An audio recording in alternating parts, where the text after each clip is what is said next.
A를 맞는 건 당연하겠죠. 그래서 잘할 필요는 있을 거예요. 그런데 중학교에 올라가는 공부를 초등학생이 먼저 한다면 라고 생각하면 혹자는 중등과정을 전체 다 공부해야 되지 않겠냐라고 생각하는 사람들이 있어요. 그게 좋을 수도 있습니다. 약간씩의 발전이 일어나니까. 그런데 이제 이렇게 생각해 보자는 거죠. 우리 친구가 만약에 장래희망이 재료공학자라면 생명과 지구과학보다는 물리학, 화학을 조금 더 해야 되지 않을까라는 겁니다. 이거는 이제 이런 거랑 비슷한 거예요. 우리가 축구 선수예요. 그런데 공격수란 말이죠. 그렇다면 우리가 기본적인 패스만 진행하는 것 정도가 아니라 공격수로서의 개인기도 쓸 줄 알아야 될 겁니다. 그리고 실제로 쓰면서 우리 친구가 다양한 발재간들을 보이죠. 초등학교 처음 축구 배울 때. 이런 부분이에요.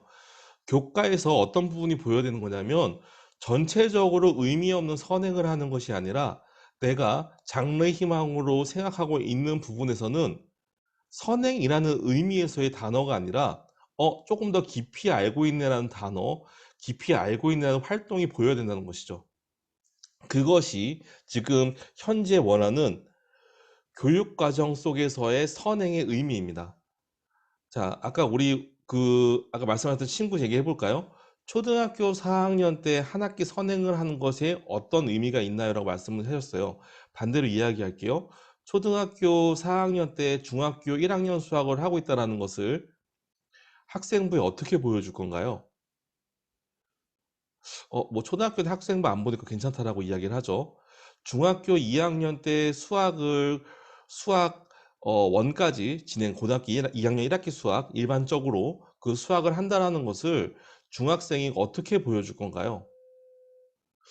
우리가 수상 문제집을 풀었어요. 수하 문제를 풀었어요라는 것을 여기 넣을 수 있을까요?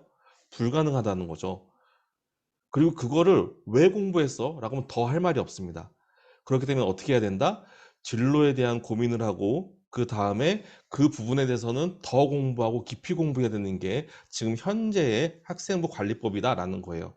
자, 그 부분을 소개시켜 드리려고 제가 첫 번째 보여드리는 것은 학교 알림입니다. 아, 죄송합니다. 네, 나도 입학사정관제 아로리 사이트입니다. 제가 왜 이 말을 더듬었냐면요. 제가 보여드린 사이트 하나 있을 거예요. 그 안에도 아로리가 나옵니다. 그런데 오늘 제가 직접 보여드리려고요. 쭉 내려가다 보시면 이렇게 네, 아로리 나도 입학사정관이라는 데가 있습니다. 서울대에서 학생부 종합전형을 안내하기 위해서 학생부 종합전형을 뽑힌 친구들을 1년에 한 학과 3명씩 왜 이 친구가 합격되어 있는지를 보여주는 자료예요. 자, 우리가 뭐 예를 들어서 공과대학교 기계공학부로 들어가 볼게요.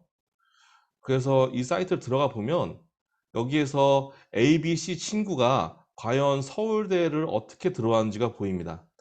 자, 재밌는 거, 와, 1등. 와, 1등처럼 보이는데 점점 뭐가 보이죠? 어, 1등이 아닌 것들도 있네가 보이실 거예요.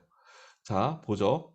무엇을 1등을 못했죠? 1등을 못 땄을까요? 사회만 1등을 못 땄네요. 그쵸? 올 1등급이 아니라 우리가 중요하다고 생각되는 수학하고 과학 과목의 1등급을 필요로 하는 거죠. 근데 여기 보면 얘는 1등급이 아니고 1.66등급도 있는데요 라고 이야기할 수 있는데 반대로 이 친구들은 과학을 전부 다 타이트하게 들었습니다. 그래서 이런 부분이 있고요. 밑에 교내 수상 보니까 상도 엄청 많이 탔어요. 그쵸? 자, 그리고 아래에 이런 항목들이 나옵니다. 그런데 나온 항목들을 볼까요? 어떤 내용이 있는지?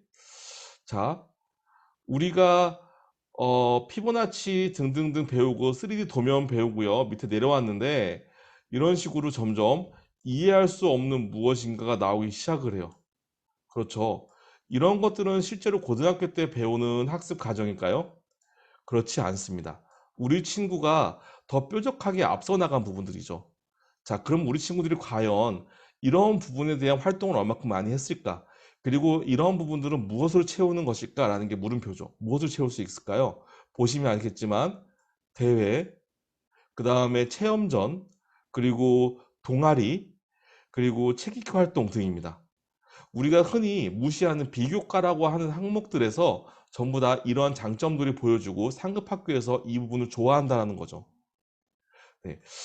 그래서 우리 친구들이 이제는 이런 거에 대해서 불안해하지 않고 어떻게 해야 된다? 진짜로 수학하고 과학 과목, 공과대학이라면 열심히 하고 거기에 관련된 수업을 듣고 거기에 대한 활동을 해야 된다라는 겁니다.